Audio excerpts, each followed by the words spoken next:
जय माँ कुलदेवी। कभी बिना कारण घर में कलह होता है, कभी बच्चे बीमार पड़ते हैं, कभी व्यापार अचानक डूबने लगता है और कोई उपाय काम नहीं करता। तब समझो कुल की रक्षा टूट चुकी है। जब कुल देवी की शक्ति सो जाए तो घर का दीपक भी अंधकार में डूब जाता है। पर याद रखो, कुल देवी नाराज नहीं होती, वो बस मौन हो जाती है। और उस मौन को तोड़ने का एक ही उपाय है, गुप्त कुल देवी रक्षा स्तोत्र। यह कोई कविता नहीं, यह एक शक्ति स्तंभ है जो वंश पर छाए हर अभिशाप को काट देता है। इसे सुनना नहीं, इसे आत्मा में उतारना है, क्योंकि जहाँ कुल देवी की गुप्त कृपा बरसती है, वहाँ कोई संकट, तंत्र, दोष या दुश्मन एक पग भी नहीं बढ़ा सकता। यदि यह पाठ आपके हृदय को स्पर्श करे तो श्रद्धा स्वरूप इस वीडियो को लाइक जरूर करें और उसे शेयर करें जो अपने कुल की रक्षा भूल चुका है। जय मातृशक्ति कुल रक्षिका। श्री गुप्त कुल देवी रक्षा स्तोत्रम। नमस्ते गुप्त रूपेण कुल संरक्षणेश्वरी, भक्तानां वरदानित्यं दुर्गां दुष्टविनाशिनीं, कुलदोष प्रशमने त्वं शक्तिः परमेश्वरी, गृहशान्तिप्रदात्री च नमो गुप्ते नमोऽस्तुते, पितृशापहरं देवी ग्रहपीडाप्रणाशिनी, रक्ष मां सर्वदा माता भवदया नमोऽस्तुते, दुश्चिन्ता दुःस्वप्ननाशे त्वं हि शरणदायिनी, गुप्तपाठसिद्धिसंसेव्ये कुलदेवी नमोऽस्तुते, सर्वरोगहरां देवीं सङ्कटत्राणकारिणीं, शुभदां मङ्गलां देवीं नमामि कुलदेवतां, सदा गुप्तगृहस्थायै मातृरूपेण संस्थितां, श्रीं ह्रीं क्लीं बीजरूपां तां वन्दे भक्तिपरायणां, नारीणां कुलरक्षायै नराणां च कृपालुके, गुप्तमन्त्रजपप्रिया नमस्ते कुलपूजिते, दीनबन्धुं कृपामय्यं दारिद्र्यं हरवल्लभे, त्वमेव मातरं जान्मि, रक्ष मां भयतः सदा, गुप्तपाठस्य ये भक्ताः त्वां ध्यायन्ति नमस्वरं, तेषां कष्टं न नश्यन्ति, सद्यः पुण्यफलप्रदा, एषा रक्षा कुलस्तुतिः गुप्तदेव्यै समर्पिता, यः पठेत् श्रद्धया नित्यं स जातो न भयङ्करः।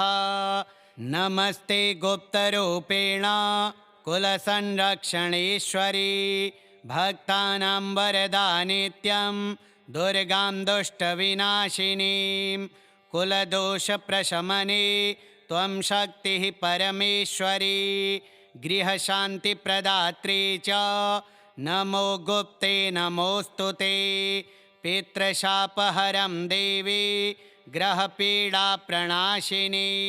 रक्ष मां सर्वदा माता भवदया नमोऽस्तुते, दुश्चिन्ता दुःस्वप्ननाशे त्वं हि शरणदायिनी, गुप्तपाठसिद्धिसंसेव्ये कुलदेवी नमोऽस्तुते, सर्वरोगहरां देवीं सङ्कटत्राणकारिणीं, शुभदां मङ्गलां देवीं नमामि कुलदेवतां, सदा गुप्तगृहस्थायै मातृरूपेण संस्थितां, श्रीं ह्रीं क्लीं बीजरूपां तां वन्दे भक्तिपरायणां, नारीणां कुलरक्षायै नराणां च कृपालुके, गुप्तमन्त्रजपप्रिया नमस्ते कुलपूजिते, दीनबन्धुं कृपामय्यं दारिद्र्यं हरवल्लभे,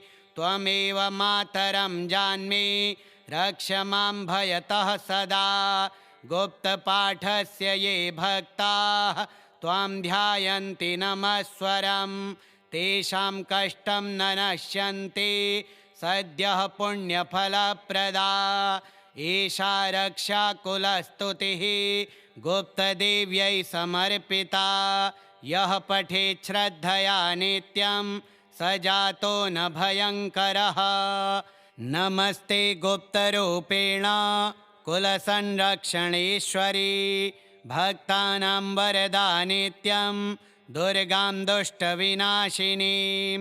कुलदोषप्रशमने त्वं शक्तिः परमेश्वरी गृहशान्तिप्रदात्री च नमो गुप्ते नमोऽस्तु ते। पितृशापहरं देवी ग्रहपीडाप्रणाशिनी रक्ष मां सर्वदा माता भवदया नमोऽस्तु ते। दुश्चिन्ता दुःस्वप्ननाशे त्वं हि शरणदायिनी गुप्तपाठसिद्धिसंसेव्ये कुलदेवी नमोऽस्तु ते। सर्वरोगहरां देवीं सङ्कटत्राणकारिणीं शुभदां मङ्गलां देवीं नमामि कुलदेवतां। सदा गुप्तगृहस्थायै मातृरूपेण संस्थितां श्रीं ह्रीं क्लीं बीजरूपां तां वन्दे भक्तिपरायणां। नारीणां कुलरक्षायै नराणां च कृपालुके गुप्तमन्त्रजपप्रिया नमस्ते कुलपूजिते। दीनबन्धुं कृपामय्यं दारिद्र्यं हरवल्लभे त्वमेव मातरं जान्मि रक्ष मां भयतः सदा। गुप्तपाठस्य ये भक्ताः त्वां ध्यायन्ति नमस्वरं तेषां कष्टं न नश्यन्ति सद्यः पुण्यफलप्रदा। एषा रक्षा कुलस्तुतिः गुप्तदेव्यै समर्पिता। यः पठेत् श्रद्धया नित्यं स जातो न भयङ्करः। नमस्ते गुप्तरूपेण कुलसंरक्षणेश्वरी भक्तानां वरदा नित्यं दुर्गां दुष्टविनाशिनीं। कुलदोषप्रशमने त्वं शक्तिः परमेश्वरी गृहशान्तिप्रदात्री च नमो गुप्ते नमोऽस्तु ते। पितृशापहरं देवी ग्रहपीडाप्रणाशिनी रक्ष मां सर्वदा माता भवदया नमोऽस्तु ते। दुश्चिन्ता दुःस्वप्ननाशे त्वं हि शरणदायिनी गुप्तपाठसिद्धिसंसेव्ये कुलदेवी नमोऽस्तु ते। सर्वरोगहरां देवीं सङ्कटत्राणकारिणीं शुभदां मङ्गलां देवीं नमामि कुलदेवतां। सदा गुप्तगृहस्थायै मातृरूपेण संस्थितां श्रीं ह्रीं क्लीं बीजरूपां तां वन्दे भक्तिपरायणां। नारीणां कुलरक्षायै नराणां च कृपालुके गुप्तमन्त्रजपप्रिया नमस्ते कुलपूजिते। दीनबन्धुं कृपामय्यं दारिद्र्यं हरवल्लभे त्वमेव मातरं जान्मि रक्ष मां भयतः सदा। गुप्तपाठस्य ये भक्ताः त्वां ध्यायन्ति नमस्वरं तेषां कष्टं न नश्यन्ति सद्यः पुण्यफलप्रदा। एषा रक्षा कुलस्तुतिः गुप्तदेव्यै समर्पिता। यः पठेत् श्रद्धया नित्यं स जातो न भयङ्करः। नमस्ते गुप्तरूपेण कुलसंरक्षणेश्वरी भक्तानां वरदा नित्यं दुर्गां दुष्टविनाशिनीं। कुलदोषप्रशमने त्वं शक्तिः परमेश्वरी गृहशान्तिप्रदात्री च नमो गुप्ते नमोऽस्तु ते।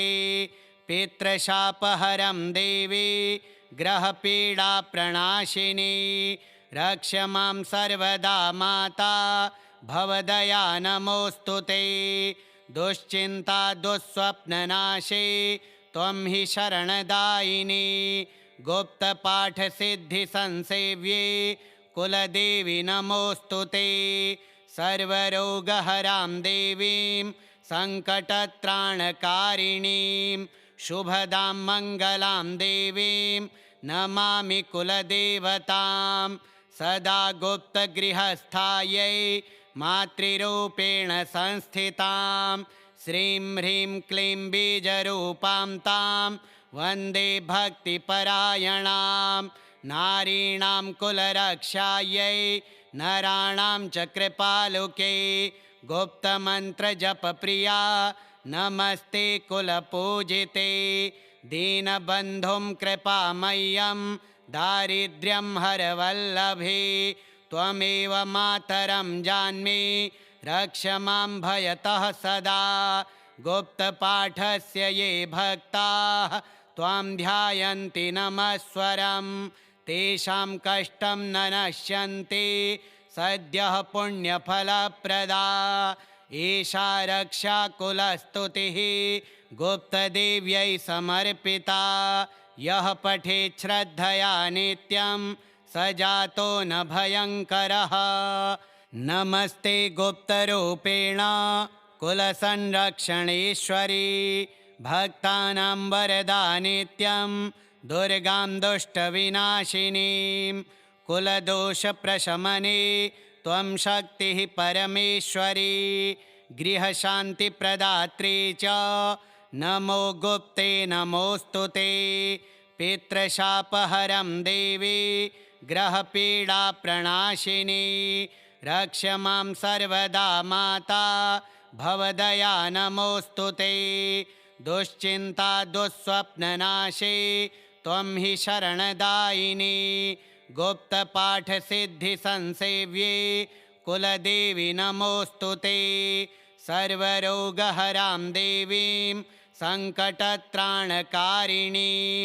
शुभदां मङ्गलां देवीं नमामि कुलदेवतां सदा गुप्तगृहस्थायै मातृरूपेण संस्थितां श्रीं ह्रीं क्लीं बीजरूपां तां वन्दे भक्तिपरायणां नारीणां कुलरक्षायै नराणां च कृपालुके गुप्तमन्त्रजपप्रिया नमस्ते कुलपूजिते दीनबन्धुं कृपामय्यं दारिद्र्यं हरवल्लभे त्वमेव मातरं जान्मि रक्ष मां भयतः सदा गुप्तपाठस्य ये भक्ताः त्वां ध्यायन्ति नमस्वरं तेषां कष्टं न नश्यन्ति सद्यः पुण्यफलप्रदा एषा रक्षा कुलस्तुतिः गुप्तदेव्यै समर्पिता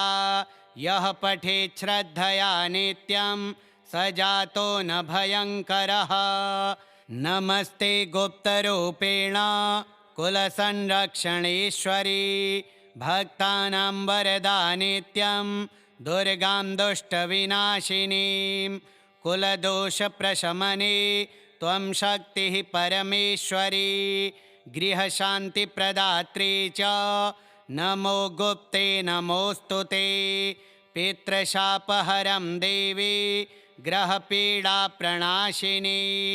रक्ष मां सर्वदा माता भवदया नमोऽस्तु ते दुश्चिन्ता दुःस्वप्ननाशे त्वं हि शरणदायिनी गुप्तपाठसिद्धिसंसेव्ये कुलदेवी नमोऽस्तु ते सर्वरोगहरां देवीं सङ्कटत्राणकारिणीं शुभदां मङ्गलां देवीं नमामि कुलदेवतां सदा गुप्तगृहस्थायै मातृरूपेण संस्थितां श्रीं ह्रीं क्लीं बीजरूपां तां वन्दे भक्तिपरायणां नारीणां कुलरक्षायै नराणां च कृपालुके गुप्तमन्त्रजपप्रिया नमस्ते कुलपूजिते दीनबन्धुं कृपामय्यं दारिद्र्यं हरवल्लभे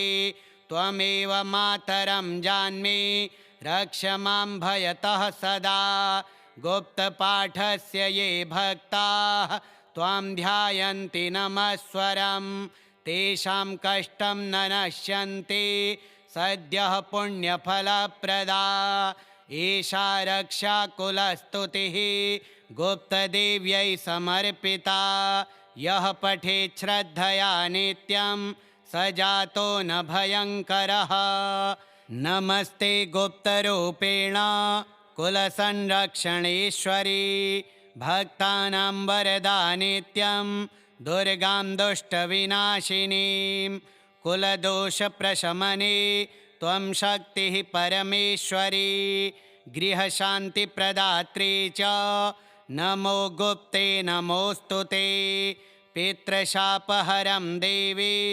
ग्रहपीडाप्रणाशिनी रक्ष मां सर्वदा माता भवदया नमोऽस्तुते दुश्चिन्ता दुःस्वप्ननाशे त्वं हि शरणदायिनी गुप्तपाठसिद्धिसंसेव्ये कुलदेवी नमोऽस्तुते सर्वरोगहरां देवीं सङ्कटत्राणकारिणीं शुभदां मङ्गलां देवीं नमामि कुलदेवतां सदा गुप्तगृहस्थायै मातृरूपेण संस्थितां श्रीं ह्रीं क्लीं बीजरूपां तां वन्दे भक्तिपरायणां नारीणां कुलरक्षायै नराणां च कृपालुके गुप्तमन्त्रजपप्रिया नमस्ते कुलपूजिते दीनबन्धुं कृपामय्यं दारिद्र्यं हरवल्लभे त्वमेव मातरं जान्मि रक्ष मां भयतः सदा गुप्तपाठस्य ये भक्ताः त्वां ध्यायन्ति नमस्वरं तेषां कष्टं न नश्यन्ति सद्यः पुण्यफलप्रदा एषा रक्षा कुलस्तुतिः गुप्तदेव्यै समर्पिता यः पठेत् श्रद्धया नित्यं स जातो न भयङ्करः नमस्ते गुप्तरूपेण कुलसंरक्षणेश्वरी भक्तानां वरदा नित्यं दुर्गां दुष्टविनाशिनीं कुलदोषप्रशमने त्वं शक्तिः परमेश्वरी गृहशान्तिप्रदात्री च नमो गुप्ते नमोऽस्तुते पितृशापहरं देवी ग्रहपीडाप्रणाशिनी रक्ष मां सर्वदा माता भवदया नमोऽस्तुते दुश्चिन्ता दुःस्वप्ननाशे त्वं हि शरणदायिनी गुप्तपाठसिद्धिसंसेव्ये कुलदेवी नमोऽस्तुते सर्वरोगहरां देवीं सङ्कटत्राणकारिणीं शुभदां मङ्गलां देवीं नमामि कुलदेवतां सदा गुप्तगृहस्थायै मातृरूपेण संस्थितां श्रीं ह्रीं क्लीं बीजरूपां तां वन्दे भक्तिपरायणां नारीणां कुलरक्षायै नराणां च कृपालुके गुप्तमन्त्रजपप्रिया नमस्ते कुलपूजिते दीनबन्धुं कृपामय्यं दारिद्र्यं हरवल्लभे त्वमेव मातरं जान्मि रक्ष मां भयतः सदा गुप्तपाठस्य ये भक्ताः त्वां ध्यायन्ति नमस्वरं तेषां कष्टं न नश्यन्ति सद्यः पुण्यफलप्रदा एषा रक्षा कुलस्तुतिः गुप्तदेव्यै समर्पिता यः पठेत् श्रद्धया नित्यं स जातो न भयङ्करः नमस्ते गुप्तरूपेण कुलसंरक्षणेश्वरी भक्तानां वरदा नित्यं दुर्गां दुष्टविनाशिनीं कुलदोषप्रशमने त्वं शक्तिः परमेश्वरी गृहशान्तिप्रदात्री च नमो गुप्ते नमोऽस्तु ते पितृशापहरं देवी ग्रहपीडाप्रणाशिनी रक्ष मां सर्वदा माता भवदया नमोऽस्तु ते दुश्चिन्ता दुःस्वप्ननाशे त्वं हि शरणदायिनी गुप्तपाठसिद्धिसंसेव्ये कुलदेवी नमोऽस्तु ते सर्वरोगहरां देवीं सङ्कटत्राणकारिणीं शुभदां मङ्गलां देवीं नमामि कुलदेवतां सदा गुप्तगृहस्थायै मातृरूपेण संस्थितां श्रीं ह्रीं क्लीं बीजरूपां तां वन्दे भक्तिपरायणां नारीणां कुलरक्षायै नराणां च कृपालुके गुप्तमन्त्रजपप्रिया नमस्ते कुलपूजिते दीनबन्धुं कृपामय्यं दारिद्र्यं हरवल्लभे त्वमेव मातरं जान्मि रक्ष मां भयतः सदा गुप्तपाठस्य ये भक्ताः त्वां ध्यायन्ति नमस्वरं तेषां कष्टं न नश्यन्ति सद्यः पुण्यफलप्रदा एषा रक्षा कुलस्तुतिः गुप्तदेव्यै समर्पिता यः पठेत् श्रद्धया नित्यं स जातो न भयङ्करः नमस्ते गुप्तरूपेण कुलसंरक्षणेश्वरी भक्तानां वरदा नित्यं दुर्गां दुष्टविनाशिनीं कुलदोषप्रशमने त्वं शक्तिः परमेश्वरी गृहशान्तिप्रदात्री च नमो गुप्ते नमोऽस्तु ते पितृशापहरं देवी ग्रहपीडाप्रणाशिनी रक्ष मां सर्वदा माता भवदया नमोऽस्तु ते दुश्चिन्ता दुःस्वप्ननाशे त्वं हि शरणदायिनी गुप्तपाठसिद्धिसंसेव्ये कुलदेवी नमोऽस्तु ते सर्वरोगहरां देवीं सङ्कटत्राणकारिणीं शुभदां मङ्गलां देवीं नमामि कुलदेवतां सदा गुप्तगृहस्थायै मातृरूपेण संस्थितां श्रीं ह्रीं क्लीं बीजरूपां तां वन्दे भक्तिपरायणां नारीणां कुलरक्षायै नराणां च कृपालुके गुप्तमन्त्रजपप्रिया नमस्ते कुलपूजिते दीनबन्धुं कृपामय्यं दारिद्र्यं हरवल्लभे त्वमेव मातरं जान्मि रक्ष मां भयतः सदा गुप्तपाठस्य ये भक्ताः त्वां ध्यायन्ति नमस्वरं तेषां कष्टं न नश्यन्ति सद्यः पुण्यफलप्रदा एषा रक्षा कुलस्तुतिः गुप्तदेव्यै समर्पिता यः पठेत् श्रद्धया नित्यं स जातो न भयङ्करः श्रीगुप्तकुलदेवी रक्षा स्तोत्रम् श्रीगुप्तकुलदेव्यार्पणमस्तु।